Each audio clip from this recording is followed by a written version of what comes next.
Morning, everyone. We're thankful that the House of Representatives is back open, and hopefully we can move beyond the MAGA Republican chaos, dysfunction, and extremism that has been visited upon the American people for the entirety of this Congress.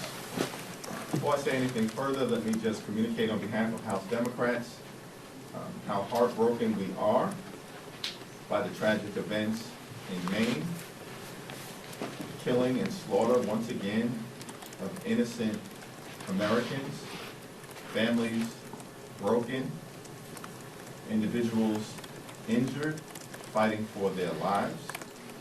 And we stand with the people of Maine, and will do so in every way possible moving forward. It's also important that we stand by our law enforcement individuals, the law enforcement community, the first responders, because there is an active manhunt underway. And hopefully the murderer, the suspect, will be apprehended sooner rather than later. Thereafter, we can enter into a conversation about how we try to confront the gun violence epidemic that continues to devastate community after community after community here in the United States of America. President Biden continues to show tremendous leadership, and he has requested that Congress act now on a national security supplemental funding request for Israel, Ukraine, other parts of the free world, along with humanitarian assistance to Palestinian civilians and others who may be in harm's way. The House needs to prepare itself to act immediately as soon as bipartisan legislation is sent over from the United States Senate. President Biden has also requested supplemental funding in terms of some of the domestic priorities for the American people, particularly as it relates to child care, support for ensuring that there's affordable broadband access all across the country, as well as making sure there's additional funding for disaster assistance and relief to be there for Americans whose lives have been devastated by extreme weather events that have afflicted us throughout this calendar year. The House should be prepared to act on these domestic spending priorities as articulated by President Biden, and we should act sooner rather than later. The time for Republican gamesmanship is over. The time for Republican partisanship is over. The time for Republican brinksmanship is over. Enough of the chaos, enough of the dysfunction, enough of the extremism. Let's come together in a bipartisan way to get back to doing the business of the American people. Any questions? Speaker Jeffries. What conversations, if any, have you had with Speaker Johnson so far, and specifically about the Ukraine funding? He did not make any commitments when we pressed him on this yesterday. He said that he wants it to be conditional, that he has reservations about it. Did he give you any assurances that he supports additional funding for Ukraine? I had a brief conversation with Speaker Johnson yesterday, but we did not talk about Ukraine funding. I do expect to have a conversation with him today at some point later on this morning or this afternoon. And I do expect that in the context of that conversation, the urgent need to support the Ukrainian people will come up. Supporting Ukraine is the right thing to do in terms of the brutal aggression being visited upon a democratic nation that is an ally of the United States of America. But support for the Ukrainian effort, which has been courageous, is also important in a broader geopolitical context and in terms of democratic values. Because all across the world, we are locked in an epic struggle between democracy and autocracy, between freedom and tyranny, and between truth and propaganda. The Ukrainian people stand on the side of democracy, freedom, and truth. Russia and Vladimir Putin stand on the side of autocracy and tyranny and propaganda. And so, no gamesmanship, no brinksmanship. There are no legitimate reservations, we believe, that House Republicans can register as it relates to America's national security interests, which clearly and unequivocally should be on the side of the Ukrainian people. Mark, thank you. Can you talk for a minute, obviously yesterday during your remarks, you talked about concerns with what Speaker Johnson had said about the election and certification and issues like that here. When you take some of his very conservative issues, whether it be dealing with LGBTQ issues or something else, how do you separate that when you have this new player on the stage and you need to work with this person who has positions that you might describe as very MAGA, and people said we need to get away from that. So how does that work from your perspective? Well, I congratulate Speaker Johnson on his elevation, and I don't doubt his sincere commitment to the value set and the principles that he has articulated. But I strongly disagree with many of them as it relates to the type of inclusive America that should be about freedom and opportunity in every single zip code. As has been the case with other Republican leaders on the other side of the aisle, including the former speaker, I look forward to an open, an honest, a communicative, and forward-looking relationship where we'll understand that we will agree to disagree with each other, but without being personally disagreeable. However, as House Democrats have made clear from the very beginning, we're going to push back against extremism whenever necessary. Extremism as it relates to the attacks on the LGBTQ community, extremism as it relates to trying to undermine a woman's freedom to make her own reproductive health care decisions, extremism as it relates to trying to end Social Security and Medicare as we know it, and we will push back against extremism as it relates to our very democracy and the efforts that have been undertaken in the past to halt the peaceful transfer of power. My remarks yesterday were not directed at any one individual. I only referenced the incoming speaker at the very end when I handed him the gavel. My remarks were directed at the entirety of the House Republican Conference. That's what we're focused on, their extremism. And at this point, Speaker Johnson and the House Republicans will have a choice. Are they going to double down on the chaos, triple down on the dysfunction, and quadruple down on their extremism? Or are they going to partner with us in a bipartisan way to solve problems for hardworking Americans? But is this a new guy, same problem? Remains to be seen. Second row. Marjorie Taylor Greene introduced a resolution this morning to censure Congresswoman Tlaib for comments on Israel. Do you have a response to that, and do you expect that some Democrats may support that resolution? I haven't seen the resolution, but the notion that with all of the challenges we are confronting right now, House Republicans are racing to once again lift up something that Marjorie Taylor Greene is doing tells us that their focus continues to be in the wrong place.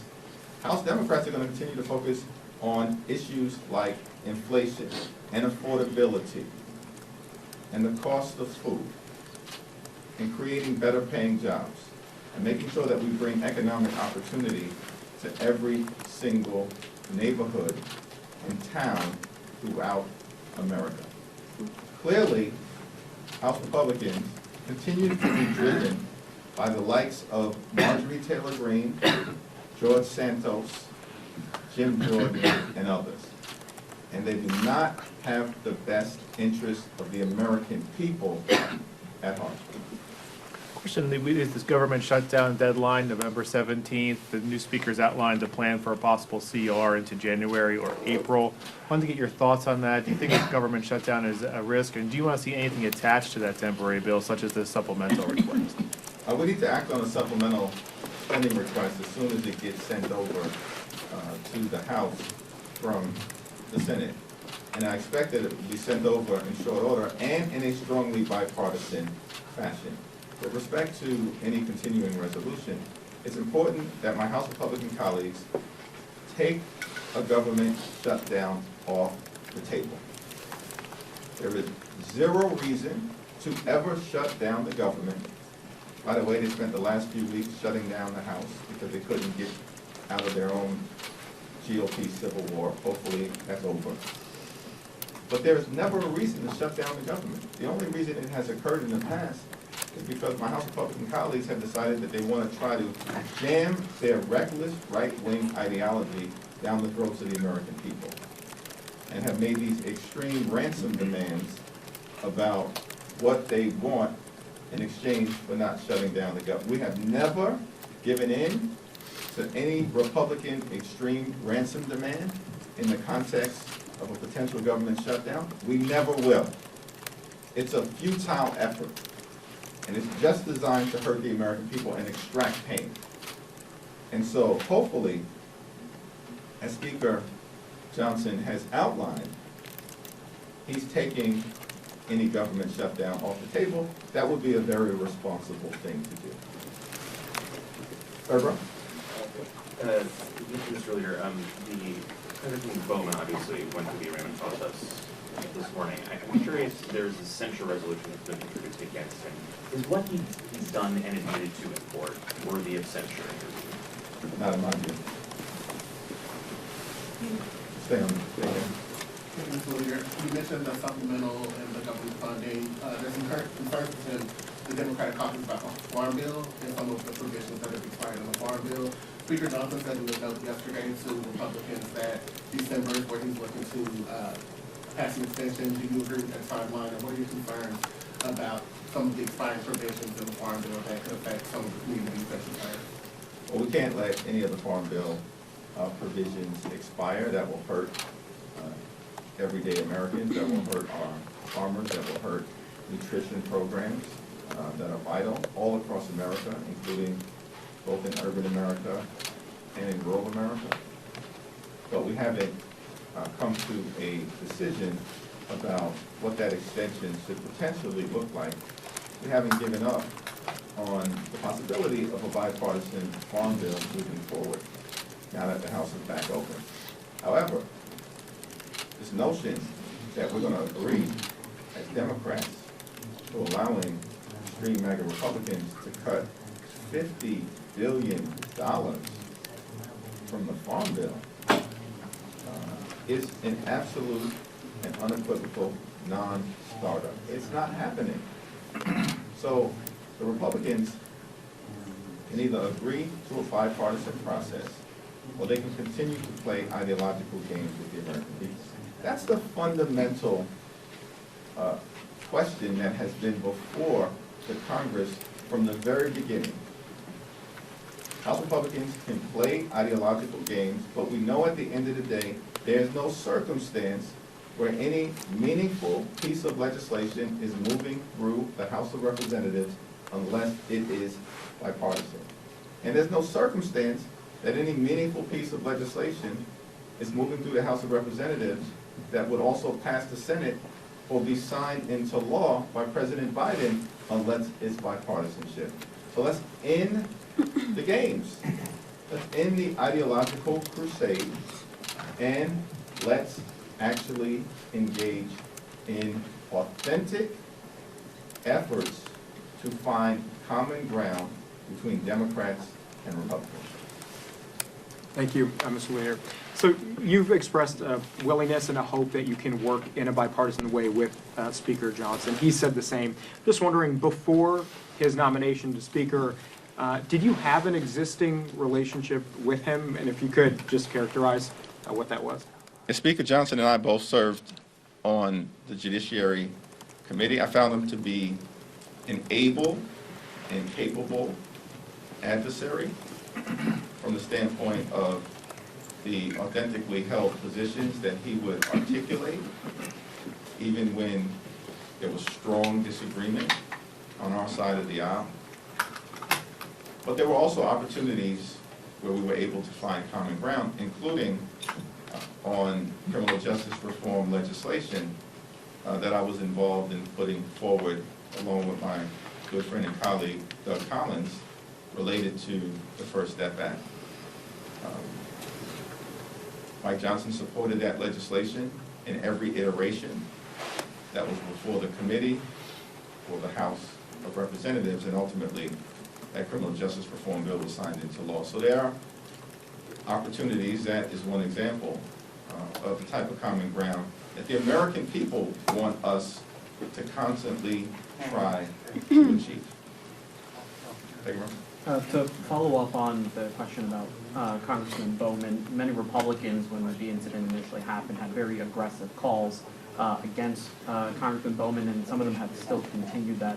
What's your response to some of those Republicans who said that this was one of the worst things to happen on Capitol Hill? And then if I could also get your thoughts on a piece of legislation that lawmakers introduced to crack down on a spike in organized retail thefts, to help law enforcement crack down on that as it's happening in New York. Yeah, I haven't had an opportunity to look at the second piece of legislation that you referenced, but I will. In terms of the first part of your question, I mean, many of these lawmakers on the other side of the aisle who had their hair on fire about what appears to have been an inadvertent action taken by Congressman Bowman, to which he is now being held accountable for within the criminal justice system, regularly defend violent individuals who overran the Capitol on January 6th as part of an effort to halt the peaceful transfer of power. And these violent individuals brutally beat and seriously injured 140 police officers on the day of the insurrection. And many of them who are having a panic attack publicly about Jamal Bowman have actually defended or refused to comment on the violent mob on January 6th. So you know what? We can't take anything that those individuals have to say seriously. They're not serious individuals. They're partisan political actors. And the American people are tired of that type of performative politics when there are real problems that we should be working together on in a bipartisan fashion to solve on behalf of hardworking American taxpayers. Thank you, Mr. Leader. As you bring up January 6th, obviously there's still a lot of concern, especially in your caucus. We saw it on the floor yesterday about lies and falsehoods regarding the 2020 election. I saw 2 Republicans, in fact, gesture to disagree when you said Joe Biden won the 2020 election yesterday. But Congressman Clark referred to Jim Jordan as an insurrectionist. And words matter here. Do you believe Jordan is an insurrectionist? Do you believe Mike Johnson is an insurrectionist? Well, I'm not going to characterize them at this point because their record clearly speaks for itself. I've been very clear about Jim Jordan. He was a clear and present danger to our democracy and the poster child for MAGA extremism, who, by the way, came incredibly close to becoming the Speaker of the House of Representatives, including with the support of so-called moderates in New York. And so there's going to be some accountability around that situation as we move forward. In terms of Speaker Johnson, you know, I'll refrain from characterizing him with labels because that's not something that I think is constructive for me to do at this point. But his track record with respect to trying to overturn the results of the 2020 election speaks for itself.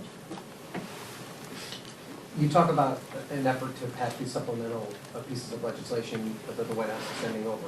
How realistic is it that you can get this passed in a relatively short period of time, given the fact that it was so difficult to prevent the government from being shut down last time? Again, such a difficult time with the debt ceiling, and one could argue the reason Kevin McCarthy isn't Speaker anymore is because he cut that bipartisan deal to avoid the government shutdown. You're now asking for hundreds of billions of dollars in two separate supplemental packages. How do you expect the new speaker, given the posture of the Republican conference, will allow something like that to happen? It's a very simple approach to avoid visiting chaos, dysfunction, and extremism on the American people. That is for my Republican colleagues to stick to the agreement with respect to spending allocations that House Republicans themselves negotiated with President Joe Biden and then passed into law with respect to the Fiscal Responsibility Act. The problem that we are dealing with, unnecessary drama, has been brought about because within a week after the Bipartisan Fiscal Responsibility Act being passed, House Republicans broke their word and turned against a spending agreement that House Republicans themselves negotiated. And by the way, not only did House Republicans negotiate themselves that Bipartisan Fiscal Responsibility Act, which set top-line spending numbers for the Congress to adhere to, and then immediately broke their word. Recall that it was House Republicans at the beginning of the year who said that they want to bring the spending discussion into the Oval Office with respect to avoiding a catastrophic default on our debt.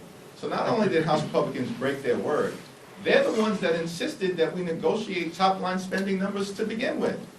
Like, you can't make this up in terms of them turning against their own agreement that they themselves insisted would be part of the discussion to avoid a catastrophic default on our debt. So this is very simple.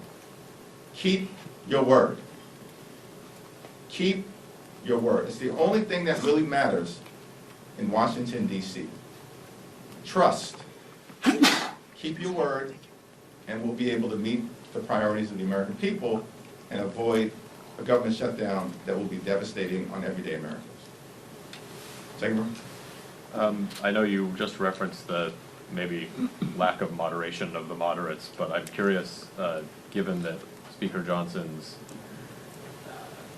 positions, some of his more right-leaning positions are on social issues, I wonder if House Democrats are discussing working with the moderates in the GOP to maybe counter some, actions that Speaker Johnson might take on social, cultural issues, LGBT issues.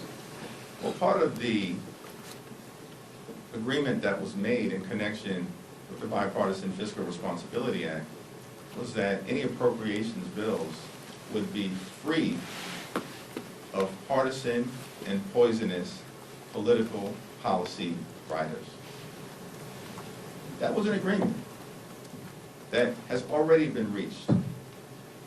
And what House Republicans did was not only break that agreement on the spending numbers, but they broke that agreement by flooding the appropriations bills with partisan, right-wing, ideological policy writers, designed to do things like attack the LGBTQ community, undermine efforts to promote a diverse armed services apparatus, and to strip away reproductive freedom from women in the military as part of the extreme MAGA Republican effort to march the country toward a nationwide abortion ban.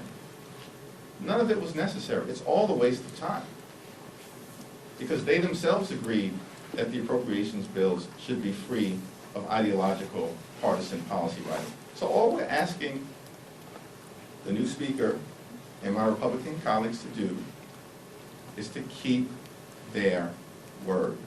Let's have a clean continuing resolution if that's necessary, and a clean year-end spending agreement that is consistent with the agreement that they themselves negotiated and voted for in May. Following up on a couple of questions regarding Representative Bowman, what's your response to him being there to the fire alarm this morning?